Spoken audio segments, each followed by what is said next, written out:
Hello guys, hi, I'm Nidhi Pandey and today am here with the basic chapter of आपका fundamental unit of life which is related to class ninth. Okay, तो ये chapter जो है आपका NCERT से दिया गया है क्लास नाइन्थ के फंडामेंटल यूनिट ऑफ लाइफ। देखिए यहाँ पर कितने अच्छे से मैंने हेडिंग भी डाला है फंडामेंटल यूनिट ऑफ लाइफ। तो आज इस चैप्टर में हम जानेंगे सेल क्या होता है, बेसिक हम जानने वाले हैं सेल क्या होता है, हम जानेंगे सेल ऑर्गेनिज्म क्या होंगे, टाइप्स ऑफ सेल देखेंगे एंड कवरिंग ऑफ सेल देखेंगे। तो बच्चा लोग बस इसमें हम लोग जानने वाले हैं सेल क्या होता है ना। फंडामेंटल यूनिट ऑफ लाइफ में हमारा सेल जो है बहुत ही इम्पॉर्टेंट है और ये बहुत ही इम्पॉर्टेंट रोल भी प्ले करता है हमारे ह्यूमन बॉडी में। ये बहुत ही इंपॉर्टेंट रोल प्ले करता है और हमारी जो पूरी ह्यूमन बॉडी है टोटल ये सेल से ही मिलके बनी हुई है। ठीक है, तो देखिए यहाँ पर मैंने सेल का बहुत ही अच्छा फिगर भी ड्रॉ किया है। ये देखिए ये सेल है आपका, that is a cell. And यहाँ पर कुछ साइंटिस्ट रिलेटेड है आपकी ये सेल से। रॉबर्ट हुक सबसे फर्स्ट साइंटिस्ट मैंने यहाँ पर लिखा है, रॉबर्ट हुक जो कि आपके हैं। इन्होंने कॉर्क सेल देखा था, सबसे पहले इन्होंने कॉर्क सेल की डिस्कवरी की थी। कॉर्क सेल को किस में देखा था उन्होंने? हनी कॉम में। हनी कॉम लाइक स्ट्रक्चर एक दिखी थी, उन्होंने स्टडी की थी हनी कॉम की। ओके, उसमें उन्होंने कॉर्क सेल को देखा था। सेल क्या होते हैं उन्होंने बताया था, सेल एक लिटिल रूम होते हैं बच्चा लोग। ओके, उन्होंने बताया था कि सेल एक लिटिल रूम है, रॉबर्ट हुक ने बताया। ठीक है, फर्स्ट आपका ये पॉइंट क्लियर। फिर सेकेंड हमारे साइंटिस्ट आए ल्यूवेन हुक 1674 में। उन्होंने बताया कि सेल एक फ्री टाइप के होते हैं। ओके, और एक्वेटिक होते हैं। एक्वेटिक मीन्स जलीय। तो रॉबर्ट हुक ने क्या बताया कि सेल जो है, सॉरी ल्यूवेन हुक जो है आपके, उन्होंने क्या बताया कि सेल जो है वो फ्री होते हैं एंड एक्वेटिक होते हैं। ओके, एक्वेटिक नेचर के होते हैं। तो रॉबर्ट हुक ने कॉर्क सेल की खोज की। ओके, और बताया कि सेल एक लिटिल रूम है। ल्यूवेन हुक ने बताया कि सेल फ्री है, मूवमेंट कर सकते हैं मीन्स, और एक्वेटिक होते हैं। फिर हमारे आए पुरकेंजी 1834 में आए और उन्होंने बताया कि सेल में प्रोटोप्लाज्म होता है एंड साइटोप्लाज्म होता है। हम अभी अपने नेक्स्ट लेक्चर में देखेंगे कि ये प्रोटोप्लाज्म और साइटोप्लाज्म है क्या। ओके, फिर रॉबर्ट ब्राउन आए, उन्होंने डिस्कवरी की न्यूक्लियस की, सेल में न्यूक्लियस की डिस्कवरी की। तो ये सभी जो पॉइंट है आपके, ये सभी जो साइंटिस्ट आए उन्होंने क्या क्या डिस्कवरी की, ये सारे के सारे पॉइंट बच्चा लोग बहुत ही इंपॉर्टेंट है।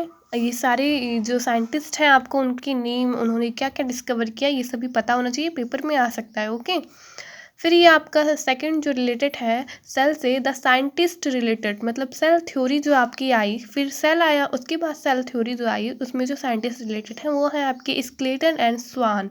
ओके, स्क्लेटन एंड स्वान आपकी सेल थ्योरी से रिलेटेड है और उन्होंने सेल ऑर्गेनिज्म दिया। सेल ऑर्गेनिज्म के बारे में उन्होंने क्या बताया कि जो हमारे सेल ऑर्गेनिज्म होते हैं वो सेल से मिलकर बने होते हैं। ओके, सेल से मिलके सेल ऑर्गेनिज्म हमारा बना है। फिर आर विंचू आए, उन्होंने क्या बताया सेल थ्योरी में? ओमनी सेलुला ई सेलुला, उन्होंने ओमनी सेलुला ई सेलुला दिया। और ये क्या होता है ओमनी सेलुला ई सेलुला? इसका मीन्स है cell exist from pro existing cell. Okay, means cell exist from pro existing cell. Means क्या हो गया कि जो ह्यूमन बॉडी है, हमारा बैक्टीरिया है, ह्यूमन बॉडी है और जितने भी लिविंग ऑर्गेनिज्म हैं जो सेल से मिलके बने हुए हैं, तो उनमें क्या होता है, क्या हर बार मतलब बार बार तो उन्होंने क्या बताया कि जितनी बार मतलब प्रो एग्जिस्टिंग सेल, उन्होंने इसके बारे में क्या बताया कि जो ह्यूमन बॉडी है, बैक्टीरिया है जो सेल से मिलके बने हुए हैं, तो क्या बार बार सेल हमारी बॉडी में जितनी बार हमारा ग्रोथ होता है, चाहे वो फैट का ग्रोथ हो गया, चाहे वो हाइट को लेके ग्रोथ हो गई हमारी बॉडी की, है ना। तो जितनी बार ग्रोथ होती है हमारी बॉडी में, किसी भी पार्ट में हम बात कर लें, तो सेल ग्रोथ होगी तो वहाँ पर सेल ज़रूर बनेगा। और सेल जो बन रहा है तो क्या हर बार नए सेल ही बनते हैं? ऐसा नहीं है। एक बार सेल बनता है और उसी सेल से बार बार डिवाइड हो के नए सेल बनते हैं। Means pro existing cell, means क्या हो गया, पुराने सेल से ही नए सेल बनते हैं। तो आर विंची ने बहुत ही अच्छी बात बताई, ओमनी सेलुला ई सेलुला, मीन्स ऐसा नहीं है कि आसमान से कोई सेल आया और आपकी ह्यूमन बॉडी में पटाख से टपक गया। ओके, ऐसा कुछ भी नहीं है। वो मतलब कोई नया सेल बाहर से आके ह्यूमन बॉडी में नहीं आता, वो जो है पुराने सेल से ही नए सेल बनते हैं। Cell exist from pro existing cell, ये देखिए मैंने यहाँ पर बताया बहुत अच्छे से। और why cell is called the fundamental unit, cell को फंडामेंटल यूनिट क्यों कहते हैं, ये हमारा फर्स्ट क्वेश्चन है सेल को लेकर। स्ट्रक्चर यूनिट के बेस पे हम उसे कहते हैं। सेकंड हो गया मेनी सेल जो फॉर्म होते हैं ऑर्गेनिज्म, मतलब मेनी सेल जो मिलके ऑर्गेनिज्म बनाते हैं एक सेल ऑर्गेनिज्म, इसीलिए हम उन्हें फंडामेंटल यूनिट कहते हैं। और इनमें एनर्जी केमिकल होता है, मीन्स सेल भी डिवाइड करते हैं, ठीक है, प्रोड्यूस करते हैं, एनर्जी केमिकल करते हैं, तो एक एनर्जी केमिकल रोल प्ले करते हैं सेल, इसलिए इन्हें फंडामेंटल यूनिट बोला गया। ओके, सो बच्चा लोग, हमारे एनसीईआरटी का एक फर्स्ट क्वेश्चन है 5.21 एक्टिविटी का, ये क्वेश्चन है कि what are living organism made up of, means living जो ऑर्गेनिज्म है ये किससे बने हैं, तो हमारा इसका सिंपल सा आंसर है सेल। ओके, लिविंग ऑर्गेनिज्म जितने भी हैं वो सभी किससे मिलके बने हैं, सेल, सब में लिविंग ऑर्गेनिज्म में सेल होगा। और सेल बहुत ही अच्छा चैप्टर है, वैसे देखिए मैंने इसे कितनी अच्छे से क्लियर कर दिया है, साइंटिस्ट के बारे में सब कुछ मैंने बताया। ओके, कॉम सेल बताया, कॉक सेल सबसे पहले आया, उसके बाद ल्यूवेन हुक आयन ने बताया सेल फ्री है, मूवमेंट भी कर सकता है, एक्वाटिक भी है। पुरकिंजी ने बताया प्रोटोप्लाज्म साइटोप्लाज्म होता है। रॉबर्ट ब्राउन ने बताया न्यूक्लियस होता है सेल के अंदर। ओके, तो आपको पूरी हेडिंग पढ़ने की ज़रूरत ही नहीं, मैंने पॉइंट निकाल के क्लियर कर दिया। ओके, फिर साइंटिस्ट सेल थ्योरी, उन्होंने क्या बताया, सेल थ्योरी में प्रो एग्जिस्टिंग होते हैं। आरविंचियो ने बहुत ही अच्छी बात बता दी इसमें। सेल को फंडामेंटल यूनिट क्यों कहते हैं, क्योंकि ये एनर्जी केमिकल होता है, स्ट्रक्चर यूनिट होता है, मिनी सेल ऑर्गेनिज्म होते हैं, ठीक है। और ये आपका सेल का फिगर भी है, बहुत अच्छे से मैंने इसे दिखा दिया। फिर आपके सेल टाइप, सेल को सेल टाइप के होते हैं किसके, बेस्ड ऑन नंबर पे हम देखें हैं सेल के, तो सेल में भी टाइप हैं, कौन कौन सा, यूनिसेलुलर सेल होता है और एक मल्टी सेलुलर। मैंने अपने पिछले लेक्चर में जो बायोडाइवर्सिटी ऑफ लिविंग ऑर्गेनिज्म जो मैंने पढ़ाया था, उसमें लेक्चर 1 में मैंने एक्सप्लेन किया है सेल में, बताया है कि सेल क्या होता है, थोड़ा सा बताया है कि सेल क्या होता है। तो जिसने भी ये लेक्चर देखा होगा, वैसे तो सेल के बारे में उसे पता चल ही गया होगा। यहाँ पर देखते हैं सेल टाइप का, based on number of cell, unicellular cell होता है और एक हमारा होता है मल्टी सेलुलर सेल। ओके, तो यूनिसेलुलर जो सेल होता है हमारा, उसमें एग्जाम्पल है amoeba, paramecium and bacteria. Amoeba, paramecium और बैक्टीरिया, तो ये सभी हमारे आते हैं यूनिसेलुलर में।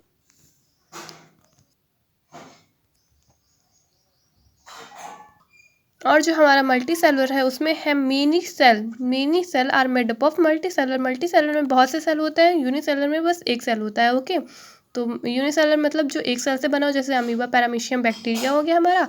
और मल्टी सेलुलर मतलब mini cell arises from multi cellular. Okay, तो जो मिनी सेल से मिलके बने होते हैं वो मल्टी सेलुलर होते हैं, जैसे हमारा हम ह्यूमन हो गए और फंजाई हो गया। लेकिन ऐसा नहीं है कि हर सेल नया नया बनता है, ठीक है, एक सेल एक बार बन जाता है, उसी से डिवाइड हो के और भी सेल बनते हैं। Okay, is this clear guys? तो गाइस जो हमारे ये नेक्स्ट हम देखने वाले हैं कंपोनेंट ऑफ यूकैरियोटिक सेल का, ये तो है प्लाज्मा मेम्ब्रेन से। यूकैरियोटिक सेल क्या है आपका, ये मल्टी सेलुलर सेल। ओके, इसमें मत कंफ्यूज होना।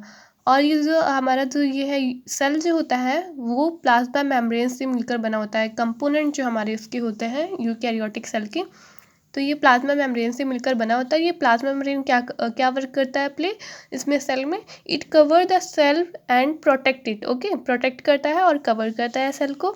और ये जो है हमारा लिपिड, कार्बोहाइड्रेट और प्रोटीन से मिलकर बना होता है। ओके गाइस, और ये रहा हमारा सुंदर सा स्ट्रक्चर लिपिड का, that is the rasgulla, not rasgulla, this is a lipid. Okay, तो ये जो लिपिड है हमारे लिपिड से मिलके बने होते हैं, ये सेल्स हमारे लिपिड, कार्बोहाइड्रेट और प्रोटीन से मिलके बने होते हैं। ओके, और ये जो है प्लाज्मा मेम्ब्रेन, ये क्या करता है, ये कवर करता है प्रोटीन, मतलब सेल है तो सेल को कवरिंग के लिए कुछ चाहिए ना, प्रोटेक्ट के लिए।